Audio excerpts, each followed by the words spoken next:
Kasi po kanina, nanood ako nung hearing. May hearing na naman na ginawa sa Kamara at ang patungkol sa hearing na yon ay dahil may siniwalat naalala nyo, si Ka Eric, na ang travel expenses di umano ng Kongreso ay nasa 2 billion. Yan po ay sinabi ni Ka Eric para doon sa mga bago sa channel ko, yan po ang iniimbestigahan. Ang sabi ng Kongreso, fake news si Ka Eric. Kasi hindi naman daw 2 billion. Nasa mga ilang milyon lang po ang travel expenses ng kongresista. Yan ay kwento ng mga kongresista. Siyempre, kwento nila yan, bida sila dyan. Kay Ka Eric, nasa 2 billion daw ang travel expenses. Remember this, hindi po yan budget nila. Travel expenses lang po yan. So, ibig sabihin, kung pupunta sila sa iba't ibang lugar, pang hotel, pang limousine, pang first class na eroplano, pang pagkain, pang business class na eroplano, hindi natin alam kung ano talaga ang sakop niyan.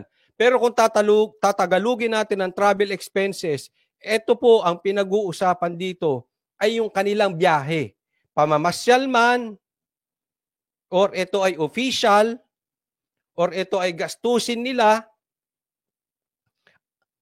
sa kanilang mga kasama, kung sino man ang kasama nila, hindi naman natin alam, ha? Hindi ko sila pinagbibintangan. Malay natin, sino ba kasama nila? Kung kabit, asawa, anak, bodyguard, hindi natin alam. Basta yan, travel expenses di umano.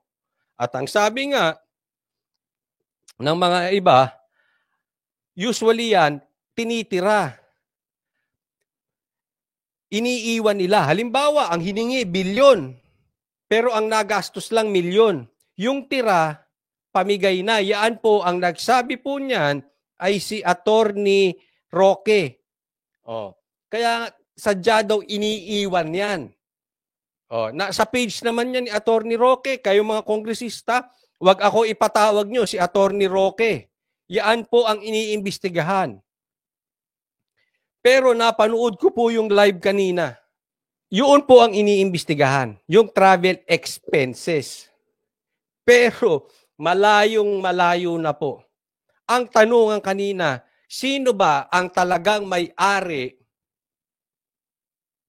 ng SMNI?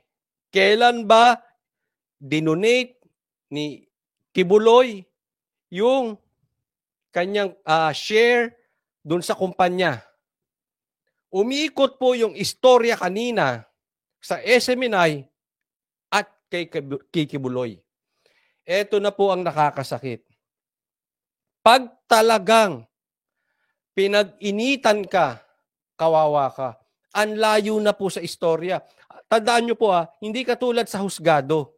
Sa husgado, pag may demanda, you need to stick to the topic. You need to stick to the case.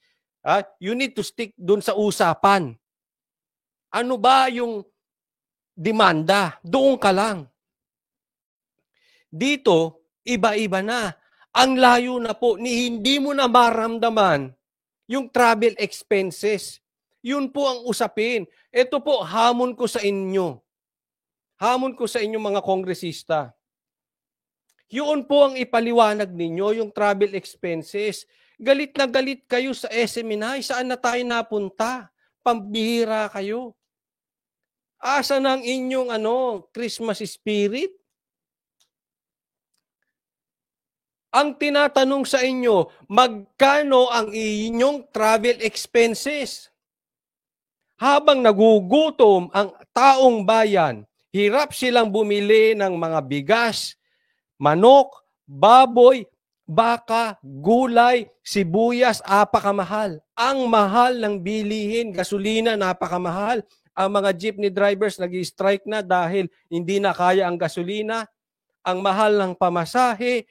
At ang binanggit ni Ka Eric ay yung inyong travel expenses. Sa kabila ng nagugutom ang Pilipinas, sa kabila ng pagtaas ng bilihin dito sa Pilipinas, at kine-question ang inyong travel expenses na bilyon habang gutom ang mga Pilipino, ang sagot ninyo, suspindihin, rebukahin, tanggalan ng prangkisa ang SMNI.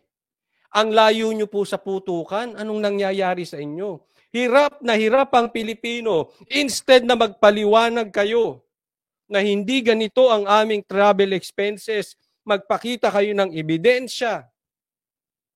Hindi ba kayo naaawa sa mga Pilipino? Hirap na sa bilihin, pataas ng pataas ang bilihin. Ni hindi nyo man lang sagutin, ni hindi man lang kayo magbigay ng ebidensya.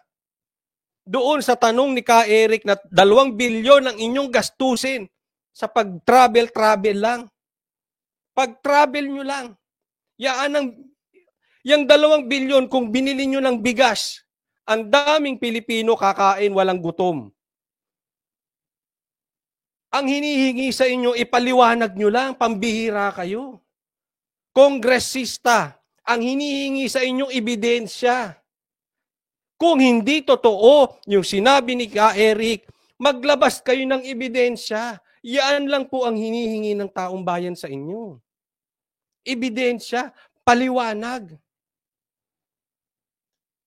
Anong ibinigay ninyo? Anong sagot ninyo? Tanggalan ng channel ang SMNI. Ipakulong. Questionin si Kibuloy. Pambihira, ang layo ng sagot ninyo. Sana kayo mga kongresista, sana kayo mga politiko, pag sumagot kayo, ilagay ninyo sa alang-alang ang tiyan ng mga Pilipinong nagugutom. Idikit ninyo sa totoong nangyayari. Gutom ang Pilipino kaya nagwawala, kaya nagagalit. Yung sagot ninyo, ang layo lagi sa putukan. Hinihingan kayo ng audit, gutom ang Pilipino, tinatanong kung saan nyo ginagastos ang pera ng taong bayan. Ano sagot ninyo? Demanda rito, resolution dito, resolution dyan. Hindi po politika ang sasagot sa gutom ng mga Pilipino. Pambihira, isipin ninyo. 2 billion. Di umano ang travel expenses. Ang hinihingi ng Pilipino, 20 pesos na kilo ng bigas. Totoo or hindi totoo, sana naglalabas kayo ng ebidensya. Kaysa nagpaliwanag kayo. Pinagtulungan nyo SMNI, pinagtulungan nyo si Kibuloy. Pambihira kayo. Ito naman mga leaders natin, napakatahimik. Marcos, asan ka na? Napakatahimik mo. Romualdez, asan ka na? Napakatahimik mo. Pambihira kayo.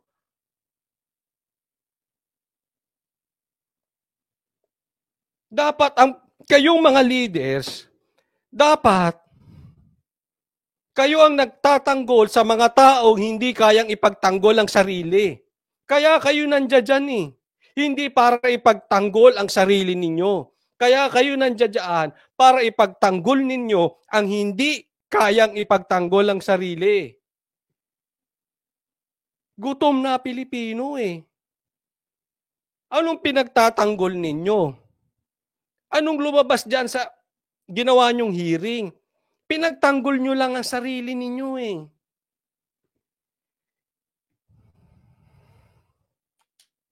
Hindi, may nagme-message sa akin, Coach Oli, huwag ka masyado emotional. Hindi emotional ako dito. Kasi alam nyo, naaalala ko nung campaign period. At nakakakwertuhan ko si Isko. Sabi niya, iba kasi ang sitwasyon nung ikaw ay gutom.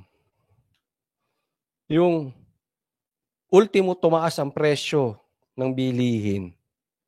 Pag ikaw ay mahirap, ramdam na ramdam mo.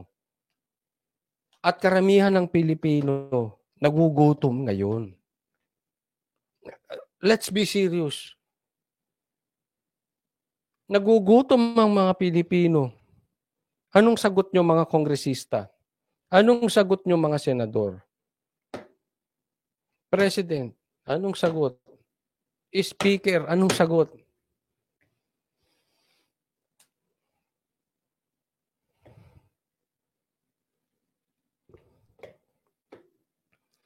Hindi po sa kinakampihan natin sila Kibuloy, etc. Kung mali sila, ikulong sila, pakita kayo ng ebidensya to explain your side. We want to see evidence. Hindi kung sino-sino yung gusto nyong ipakulong, sino gusto nyong sarahan ng channel. Sinong ine-next ninyo? Kaya ako nandidiri sa inyong mga media na kinakampihan nyo pa yan. Anong klase kang media?